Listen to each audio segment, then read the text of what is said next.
നമ്മളെ പുത്തനത്താണിയിലേക്ക് സ്റ്റെയർ വർക്കിന് എടുത്തിട്ടുള്ള റാഡാണ് ഈ കാണുന്നത്. സ്ക്വയർ റാഡാണ് എടുത്തിട്ടുള്ളത്, പോളിഷ് റാഡ് കേട്ടോ, അരഞ്ചിന്റെ. നമ്മള് സാധാരണ സ്ക്വയർ ട്യൂബിലാണ് നമ്മൾ വർക്ക് ചെയ്യല്. ഇവിടേക്ക് പോളിഷ് റാഡ് വേണമെന്ന് പറഞ്ഞിട്ടുണ്ടായിരുന്നു. അപ്പൊ ഇതിലേക്ക് 15 സ്റ്റെപ്പും ഏകദേശം ഒരു 10 മീറ്ററോളം വരുന്ന ഒരു സ്റ്റെയർ ആണ്. അതിലേക്കുള്ള മെറ്റീരിയലിൽ റേറ്റിന്റെ ഡിഫറൻറ്റ് വന്നിട്ടുള്ളത് സ്ക്വയർ റാഡ് എടുക്കുമ്പോഴും അതേപോലെ സ്ക്വയർ ട്യൂബ് എടുക്കുമ്പോഴും തമ്മിൽ മാറ്റം വന്നിട്ടുള്ളത് ഒരു 5000 രൂപന്റെ ഉള്ളിലുള്ള മാറ്റങ്ങളാണ് വന്നിട്ടുള്ളത് കേട്ടോ.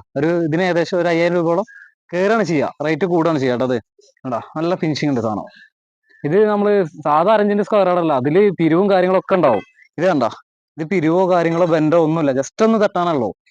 ട്രാൻസ്പോർട്ടേഷനിലേ ബെൻഡ് വന്നിട്ടുണ്ട്, ഫുൾ ഓയിലുണ്ട്. അപ്പൊ ഓയിലൊക്കെ തുറച്ച് കണ്ടോ, കംപ്ലീറ്റ് കട്ട് ചെയ്തിട്ടുണ്ട്. ലാൻഡിങ്ങിലേക്കുള്ള പീസുകളാണ് അത് കട്ട് ചെയ്തിട്ടുള്ളത്. ഇപ്പൊ സ്റ്റെപ്പിലേക്ക് ഡിഗ്രി അടിച്ചിട്ടാണ് സെറ്റ് ചെയ്യുന്നത്. സ്റ്റെപ്പിന്റെ സൈഡിൽ നിന്ന് ഡിഗ്രി അടിച്ചിട്ടാണ് സെറ്റ് ചെയ്യുന്നത്.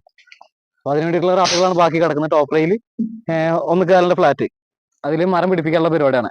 അപ്പൊ അങ്ങനെ കേട്ടോ. അപ്പൊ ഈ കണ്ട പീസ് 19 പീസ് നമ്മൾ കട്ട് ചെയ്തിട്ടുണ്ട്. ഇതിലൊരു സാധനം ഞാൻ പരിചയപ്പെടുത്തി തരാം. ഇതിലേക്ക് നമ്മളെ കട്ട് ചെയ്യാൻ ആകെ എടുത്തിട്ടുള്ള ബ്ലേഡാണ്. ഈ ഒറ്റ ഒന്നാണ് നമ്മൾ ഇതിലേക്ക് യൂസ് ചെയ്തിട്ടുള്ളത്. സാധാരണ യൂസ് ചെയ്യൽ ഈ ഐറ്റാണ്, യൂറിന്റെ അതേപോലുള്ള വേറെ ഐറ്റങ്ങളാണ്. കുഴപ്പമില്ലാത്ത ലൈഫ് കിട്ടുന്ന സാധനങ്ങളാണ് നമ്മൾ യൂസ് ചെയ്യല് സാധാരണ. ഇവിടേക്ക് നമുക്ക് നമ്മുടെ നാട്ടിൽ VP എന്നാണ് നമ്മൾ മെറ്റീരിയൽ കൂടുതൽ എടുക്കല്. കടയിലേക്ക് അവര് സാമ്പിൾ കൊടുക്കും, അതായത് വർക്കേഴ്സിന് കൊടുത്തിട്ട് എങ്ങനെയുണ്ട് എന്നുള്ളത് പറയാൻ വേണ്ടിയിട്ട്. അപ്പൊ അങ്ങനെ കൊടുത്ത പീസിന് ഒന്നും നമുക്ക് തന്നാണ് അവര് എങ്ങനെയുണ്ടെന്ന് അഭിപ്രായം പറയാൻ വേണ്ടിയിട്ട്, അവരിൽ പറയാൻ വേണ്ടിയിട്ട്, അവർക്ക് കടയിൽ സ്റ്റോക്ക് ഇറക്കി വെക്കാൻ വേണ്ടിയിട്ട്. അപ്പൊ ഈ കണ്ട കട്ടിങ്ങിന് മൊത്തത്തിൽ നമ്മൾ ആകെ എടുത്തിട്ടുള്ളതാണ് ഈ ഒറ്റ വീൽ കേട്ടോ. ഇതിൽ ഇനിയിപ്പോ ഏകദേശം ഒരു 10-80 പീസോളം നമുക്ക് കട്ട് ചെയ്യാൻ പറ്റും. പകുതിയോളം ഇനിയും ഉണ്ട്. ഇത് കാണുന്നത് കണ്ട XDX ഏതാണ്, എവിടെയുള്ള ടീമാണോ ഒന്നും അറിയില്ല കേട്ടോ. നമ്മൾ പ്രൊമോഷനോ കാര്യങ്ങളൊന്നും അല്ല നമ്മൾ ചെയ്യുന്നത്. നമ്മളങ്ങനെ പ്രൊമോഷന്റെ വർക്കോ വീഡിയോസോ കാര്യങ്ങളൊന്നും നമ്മൾ ചെയ്യലില്ല.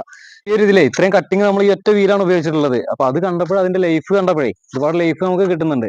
അപ്പൊ ആർക്കെങ്കിലും ഉപകാരപ്പെടുകയാണെന്നുണ്ടെങ്കിൽ ഉപകാരപ്പെട്ടോട്ടെ. ഓക്കെ.